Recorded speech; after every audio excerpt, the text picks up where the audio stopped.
Coucou! Alors aujourd'hui, j'avais envie de te parler par rapport à ce que j'ai exploré au niveau de mon cours des annales akashiques. Donc, j'ai trouvé ça très intéressant parce qu'elle nous a posé trois questions. Donc, je vais te lire les questions, ça va être plus simple pour moi. La première question, c'est comment j'entretiens mon canal, quelles sont mes attentes et mes limites au niveau de mon énergie. Donc, j'ai trouvé que cette première question était extrêmement importante parce que souvent, tu sais, le canal, pour moi, c'est vraiment la connexion que j'ai avec mon être supérieur. Puis aussi la connexion que j'ai avec mes guides.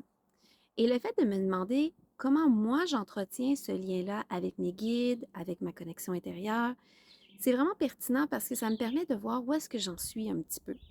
Puis j'en ai conclu que j'ai quand même une belle routine à ce niveau-là. J'essaye beaucoup d'être dans l'ancrage, dans la présence, dans le fait d'être bien dans ma peau. Donc, évidemment, je prends soin de mon corps, je prends soin de mes pensées, je prends soin de mes émotions, je suis à l'écoute de ce qui se passe à l'intérieur de moi. Puis je suis aussi à l'écoute de ce qui se passe à l'extérieur de moi. Et oui, ça peut paraître bizarre, mais le fait que je sois à l'écoute de l'extérieur me permet vraiment de voir un peu où est-ce que je suis réellement. J'ai une croyance très profonde qui est l'extérieur est le reflet de l'intérieur. Donc, quand je regarde ce qui se passe à l'intérieur de ma vie, bien, ça me montre un bon reflet de comment est-ce que moi, à l'intérieur de moi, bien, ça réagit. Tu sais, quand quelqu'un me dit quelque chose qui n'est pas plaisant, comment moi je le prends, comment je le ressens, comment je le vis. C'est toutes des questions qui me permettent vraiment d'avoir un point d'observation qui est facile parce que c'est facile de juger l'extérieur. Mais se juger soi-même, ça peut être facile aussi. Mais d'être honnête puis de regarder qu'est-ce qui nous appartient, qui reflète chez l'autre, ça, c'est une autre histoire. Fait que c'est une belle façon de prendre un peu le pouls puis de savoir où est-ce que j'en suis dans mon cheminement. La deuxième question, c'est quelle est la place que je donne à mes projets personnels, à mon processus intérieur. Donc, ce qui est venu chercher au niveau de cette question-là, c'était vraiment, je donne beaucoup d'importance à mon cheminement personnel, à mes projets intérieurs. Qu'est-ce que j'ai envie de réaliser? Puis, c'est pas des grosses choses en soi. Ma plus grande réalisation, c'est d'être moi-même, dans mon authenticité, dans ma présence, ici, pour moi et pour l'autre. Puis, j'accorde beaucoup d'importance parce que là encore là, ça vient rejoindre la croyance que j'ai dit. Tout provient de moi. Je suis on peut dire, je suis celle qui génère ce qui se passe à l'extérieur de moi.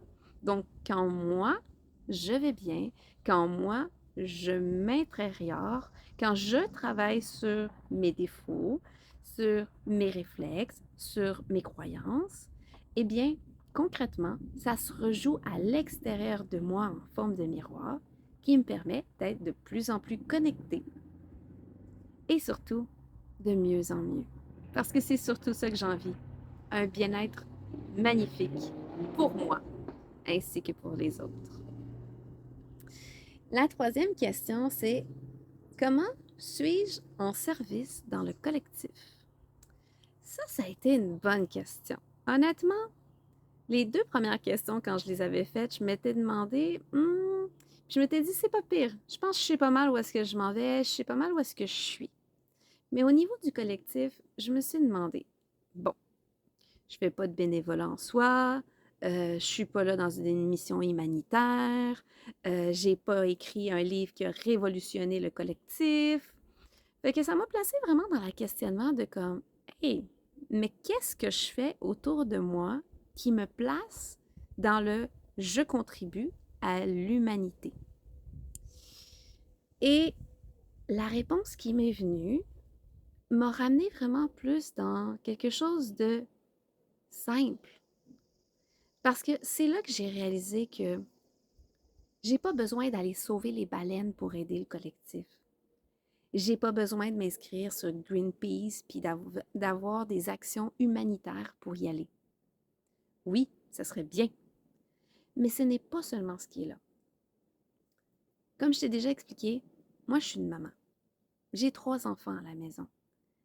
3 magnifiques enfants qui vont évoluer dans ce monde, qui vont vivre des circonstances à l'école, à travers leurs expériences, les amitiés, confronter le monde en soi. Et c'est là que je me suis dit, hey, je participe au collectif parce que j'éduque mes enfants du mieux que je peux, parce que je les accompagne à travers leur processus, parce que je leur montre un exemple vivant de qu'est-ce que c'est quelqu'un qui s'élève en conscience. Alors je fais beaucoup pour le collectif juste en élevant mes enfants. Et c'est là que j'avais envie de te le partager, que dans le fond, on n'a pas besoin de faire grand-chose pour élever le collectif.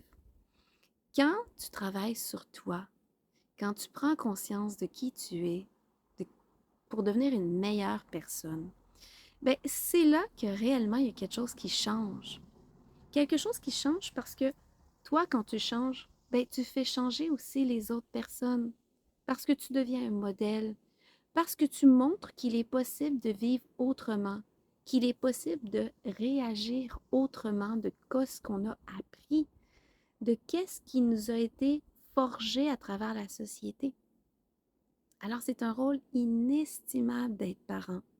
Mais pas juste ça, ça peut être un rôle inestimable à travers les actions qu'on fait tous les jours, même quand tu n'as pas d'enfant. Quand tu t'en vas au parc et que tu fais un sourire à une personne, quand il y a une personne qui se sent pas bien, puis que tu lui ouvres la porte, puis tu dis, viens, raconte-moi ta journée. Quand tu vas à l'épicerie, puis que tu vois que la personne en avant, elle n'a pas d'argent pour s'acheter de la nourriture, puis que tu sors et que tu lui donnes quelque chose à manger, tu fais une différence dans le collectif énorme parce que tu soutiens les autres, parce que tu donnes ton amour aux autres, parce que tu es présent. Et aujourd'hui, ce qu'il y a le plus manquant dans la société, c'est l'écoute et la présence pour l'autre. Combien de fois que j'ai entendu à travers des formations, moi je fais beaucoup de formations en tant que, ça s'appelle spiralisme, communication non violente, et c'est souvent ce qui revient. Les gens, quand on converse avec d'autres personnes, souvent on se fait dire des opinions, on se fait dire, ah, tu devrais pas faire ça, si, ça. On se fait donner des conseils. En fait, les gens ont tellement besoin d'écoute. Ils ont juste besoin d'avoir des gens qui les écoutent avec des grandes oreilles, puis qui les écoutent, tu sais, qui sont juste là en avant, puis sont comme, oui, dis-moi ce que tu as à dire, parce que moi, ça m'intéresse. Et je pense que c'est la plus grosse chose en ce moment dans la société qui manque. Et que quand on offre ce moment-là d'écoute à l'autre, ça fait tellement une différence. Parce que la personne se sent bien. Il y a un sourire qui s'installe. Il y a enfin de comme, hey, il y a quelqu'un qui m'a entendu. Puis moi-même, je l'ai expérimenté à travers mon processus quand j'ai connu la communication non violente. En fait, c'était vraiment ça. J'avais beau parler avec plein de gens, mais à chaque fois, je me sentais pas entendue. Puis ça m'a demandé vraiment beaucoup de pratique, beaucoup de lâcher prise aussi. Ça m'a demandé de mettre des limites. Et ce processus-là est vraiment très beau. Ça fait une différence énorme dans la vie de quelqu'un.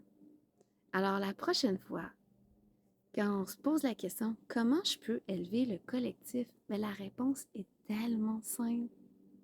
L'écoute, l'amour qu'on donne à l'autre, la présence, d'éduquer nos enfants, de contribuer avec des gestes simples, de sourire à un étranger, de laisser sa place parfois.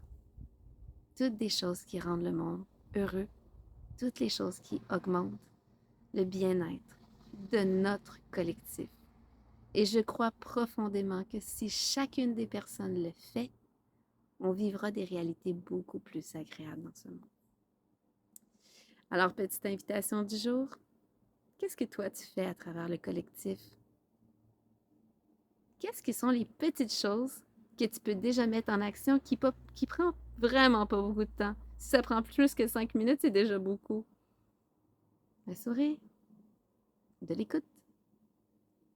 Qu'est-ce que tu es prêt à offrir aux autres? Et à élever toi aussi le collectif? Alors voilà, c'est ce que j'avais envie de te partager à travers cela que j'ai vécu et que je trouvais intéressant de s'intérioriser par rapport à ces questions-là.